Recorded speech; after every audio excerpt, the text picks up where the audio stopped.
je m'appelle Soraya, j'ai 18 ans. Alors au niveau un peu de mon parcours pour l'instant, je suis toujours considérée comme étudiante. J'ai eu mon diplôme d'éducatrice A2 ainsi que mon CESS. Et ici pour l'instant, j'ai commencé des études pour devenir donc éducatrice A1, spécialisée dans le sport. Et grâce aux Jeunesse scientifiques, j'ai pu avoir mon brevet d'animatrice. Donc j'ai décidé de faire la formation parce que voilà, en commençant mes études d'éducatrice A2, j'ai voulu donc avoir un maximum de diplômes, de brevets, etc. Et donc j'ai voulu faire la formation afin aussi d'avoir plus d'expérience, d'avoir plus d'idées, de pouvoir gérer un groupe, etc. La formation commence à 16 ans et le lendemain de mes 16 ans, j'ai directement été donc pour pouvoir commencer la formation.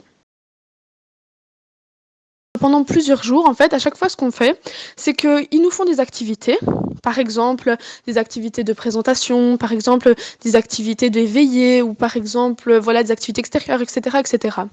Ensuite, à chaque fois qu'on a terminé l'activité, on se rassemble ensemble et en fait, on en discute. Donc, on dit, voilà, ça, je trouve que ça, c'était chouette, ça, c'était moins chouette, pour quel âge on pourrait faire ça. Et en fait, on se rend compte que grâce à ça, grâce au fait que voilà, on prenne le temps après de pouvoir en discuter, ça nous permet vraiment de réfléchir à comment on pourrait améliorer cette activité, comment on pourrait prendre ça nous-mêmes en charge, est-ce qu'on s'en sentirait à l'aise. Ça nous donne même des idées d'activités pour nous-mêmes, avec les tranches d'âge, avec quelle tranche d'âge on se sentirait plus à l'aise, etc. etc. Arriver vers, voilà, peut-être une semaine quand il reste 3 jours. C'est à nous en fait de commencer à créer des activités. On peut choisir la tranche d'âge, on peut choisir si on veut faire en extérieur, en intérieur, on peut choisir si on veut faire des veillées, si on veut faire... Voilà, on choisit vraiment tout et on organise tout pour vraiment se préparer voilà, à plus tard, quand on aura un groupe nous-mêmes à gérer, quand voilà, on se sentira capable donc d'aller s'inscrire donc pour animer donc des adolescents ou des enfants. Mais on n'a pas que ça, on a aussi, donc voilà, par exemple, on peut apprendre à faire voilà, une trousse de secours. On a aussi appris l'évolution des enfants.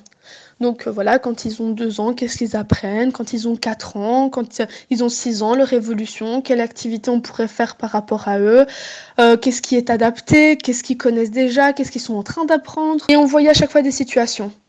Et on voyait comment l'éducateur ou l'animateur réagissait par rapport à l'enfant. Et ensuite, nous, on devait débriefer en disant « Ah oui, ça c'est bien. Ah, moi, j'aurais fait comme ça. Ah, moi, c'était comme ça. » Et encore une fois, c'est comme les débriefs après les activités, ça nous permet vraiment de réfléchir et de se rendre compte de vraiment de plein de choses et d'en apprendre plein de choses aussi, autant que nous, on apprend aux autres, autant que les autres nous apprennent aussi. Alors, quand on a appris donc à gérer, qu'est-ce que c'est un groupe, on n'apprend pas juste à se dire voilà, les enfants, ils viennent et alors on gère tout le monde, il y a 20 enfants, ok, ça va, on fait une activité, ça va plaire à tout le monde. Non, c'est pas juste ça. C'est aussi, par exemple, donc voilà, faire des activités donc dehors. On part avec les enfants, ben, comment ils doivent être sur la route. Qu'est-ce qu'il faut prendre? Par exemple, voilà, il faut prendre un gilet fluo pour chaque enfant. Est-ce que, par exemple, voilà, on fait une activité extérieure, mais est-ce qu'il faudrait pas prendre, par exemple, un petit collier avec, voilà, le numéro de téléphone, l'adresse, etc. Si jamais, bon, voilà, et ça arrive parfois que les enfants, ils partent un peu tout seuls et voilà, c'est vraiment plein de choses comme ça, vraiment importantes, qui nous servent vraiment pour plus tard. C'est pas que ça la formation. Moi, j'ai connu là-bas des gens exceptionnels que j'ai encore des contacts maintenant avec eux. Maintenant, on a une relation aussi avec ceux qui nous forment parce que voilà, à chaque fois, on rigole avec eux. C'est pas un cours, on n'est pas à l'école. Oui, on apprend énormément de choses, mais avec eux, on rigole, on a aussi une complicité. Et voilà, moi maintenant, j'ai encore de bons contacts avec eux et tout. Je m'entends vraiment bien donc avec eux. Donc moi, j'ai décidé de le faire donc aux Jeunesse scientifiques. Il y avait plusieurs stages. Je pouvais choisir robotique, je pouvais choisir par exemple survie, je pouvais choisir, il y avait vraiment plein de thèmes. Et avec des coordinateurs différents, je connaissais pas vraiment tous les coordinateurs, donc j'ai un peu choisi, voilà, mon premier stage, un peu au hasard, j'ai pris robotique, j'ai voulu tester, j'ai voulu voir un petit peu. Et en arrivant là-bas, déjà, je me suis fait vraiment bien accueillir par une très bonne équipe. Je connaissais personne, mais c'était vraiment une très bonne équipe qui m'a directement accueillie. Et là-bas, en fait, donc au stage, on a eu un jour où on a parlé un petit peu, donc c'est soit une réunion ou deux, où vous parlez un petit peu en fait de qu'est-ce que vous allez faire après. Donc qu'est-ce que vous allez faire, vos idées d'activités, et voilà. Et alors bon là, bon, on se présente un petit peu, ensuite on commence à dire nos activités, on commence à préparer un planning, tout ça encore dans la bonne entente. Généralement on a toujours quelque chose un petit peu à manger, à boire, et voilà, on est là dans une bonne ambiance et tout, on est en train de tous parler ensemble, et bon voilà, c'est pas très un cadre, très sérieux, tout, on commence à rigoler. Bien sûr, voilà, il y a toujours la partie sérieuse où on doit faire un beau planning, on doit vraiment avoir des activités précises, faire des listes de matériel, mais c'est vraiment toujours dans un cadre chaleureux. Ensuite, une fois qu'on a fait ces 2 réunions-là, il y a le vrai stage qui arrive. Et à ce moment-là, donc les enfants arrivent. Et là, voilà, on commence d'abord, généralement le matin, il y a toujours une petite garderie. Ensuite, on commence à faire les activités prévues, aux heures prévues, on prévoit le matériel en avance. Et ensuite, à la fin de la journée, il y a toujours une petite garderie, le temps que les parents viennent les chercher. Et ensuite, bon, on a une petite réunion pour débriefer de la journée, des enfants, etc. Et ensuite, on retourne, et c'est comme ça, jusqu'à la fin de semaine. J'ai encore plus aimé, c'était après, quand j'ai eu l'occasion de faire une plaine, grâce à un autre coordinateur pendant les vacances de Pâques. À ce moment-là, c'est vraiment toute une autre complicité avec les enfants. Et alors, ce qui était chouette, c'est que là, on pouvait créer des veillées. Parce qu'avec les enfants, voilà, on avait un autre système de vie, parce qu'on arrivait le matin, les enfants, ils étaient déjà là dans le salon, et ils venaient se réveiller, on faisait le déjeuner avec eux, on dînait avec eux, on partageait des moments totalement différents, et le soir, on pouvait faire, voilà, des veillées, on allait les coucher. Et voilà, c'était vraiment une autre ambiance, et voilà, c'était un autre système, et c'est vraiment là où j'ai eu plus de complicité avec les enfants, où j'ai le plus aimé. Alors, au niveau de mes meilleurs souvenirs dans la formation, j'en ai tellement, j'en ai plein. C'était voilà, c'était quand on a fait la bataille d'eau, quand moi j'ai fait mon activité, parce que j'avais fait aussi une activité, donc veillée, un peu en mode boom, avec la musique et tout, on avait tous rigolé, on s'était fait des t-shirts souvenirs.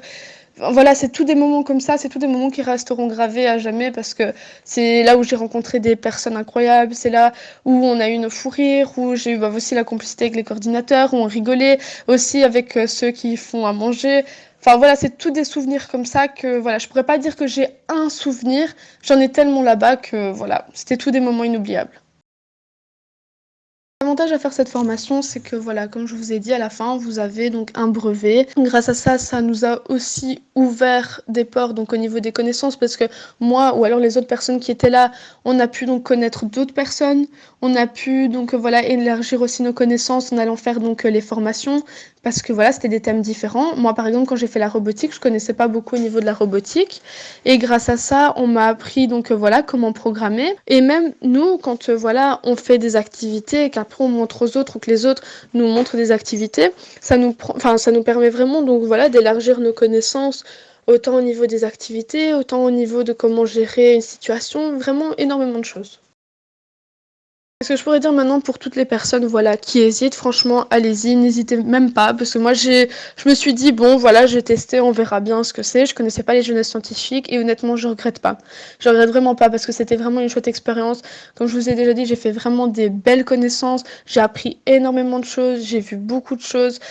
C'est voilà, c'est quelque chose qu'on n'oublie pas et de toute façon, c'est quand même un plus pour vous, pour votre CV, pour votre expérience professionnelle, pour vraiment même expérience personnelle aussi. C'est voilà, c'est que du positif en tout cas.